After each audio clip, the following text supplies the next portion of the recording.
Abantu abasinga obungi abati okubeera n'obugagga ku nsi nga bawanuuza nti obugagga bwawukanya abantu ne Katonda era nga boogera nti Yesu teyali mukwano gw'abagagga wadde n'akamu. Mu biseera bye ebisinga yabeeranga n'abaavu. Kino bakyogeza lwa butamanya byawandiikibwa. Bayibuli etugamba nti Yesu nga yakazaalwa ng'akyali mwana muto, abasajja abagezigezi abasatu abaamuleetera eby'obugagga zaabu n'ebyakaloosa baali basajja bagagga ddala era nga basajja ba professional mu by'emmunyeenye, baali basajja bakakensa abajja ne bafuuka abagenyi abaasookera ddala okukyalira mukama waffe Yesu ng'akyali mwana muto. Kyokka si ekyo kyokka, abagagga bangi baamuyitanga nga guest of honor ku mikolo gyabwe buli lwe babangayo ne bupate bwabwe obw'ekigagga. Ekyokulabirako mu Luka essula y'ekumi olunyolo lwa 37 Bayibuli etugamba nti waliwo omusajja omugagga Omufalisaayo eyayaniriza Yesu okujja kabage wakaawe balireko wamu naye. Olw'okuba omusajja ono yali mugagga, Yesu tekyamugaana kugenda mu maka ge kubanga yakimanya nti abagagga we babeera n'abantu Yesu bye yali yeetaaga we bali bagenda okubeera. Ekyokulabirako ekyokubiri kiri mu Luka essula ya 19 n'olunyolo olw'okutaano. Bayibuli etugamba nti omusajja ayitibwa Zaakayo omuwooza, Yesu yennyini ye yamwesabira amwanirize mu maka ge asobole okuliirayo ekyeggulo. Kitegeeza Yesu yali mukwano gw'abaavu naye ate era yalina n'omukwano ku bagagga. Oluvannyuma ng'amaze okukyala mu maka ga Zaakayo, Mukama waffe Yesu Kristo akola statement egamba nti noono naye zadde lya Ibulayimu. Ekitegeeza nti nga Yesu bw'alumirirwa emyoyo gy'abaavu bw'atyo bw'alumirirwa n'emyoyo gy'abagagga. Okubeera omwavu oba omugagga tekirina ngeri gye kisalawo butuukirivu bwo na butali butuukirivu bwo, wabula enkozesa y'obugagga bwo n'enkuuma gy'okuumamu omutima gwo obutayonooneka, ekyo kye kisalawo oba onoobalibwa ng'omutuukirivu oba atali mutuukirivu. Abantu abasinga obungi bakirowooza nti abagagga bonna si batukuvu. Ekyo nno bakikozesa bwa butamanya. Abagagga bangi nnyo abaali mikwano gya Yesu abaalina omutima ogutya Katonda n'okusinga abaavu bangi nnyo. Ekyokulabirako ekyangu, Bayibuli etugamba mu Matayo essula ya 27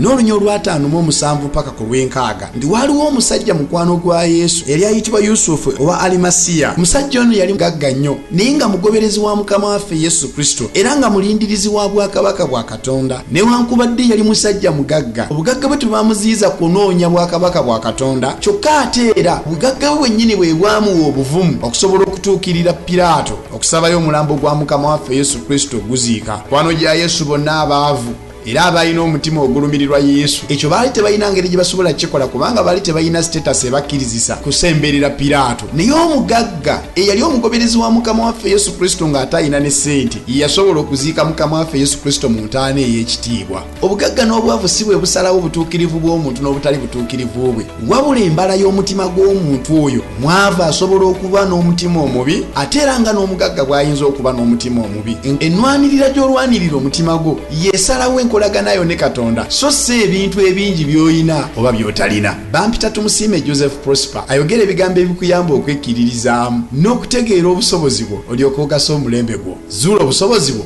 otegeera obugagga bwo.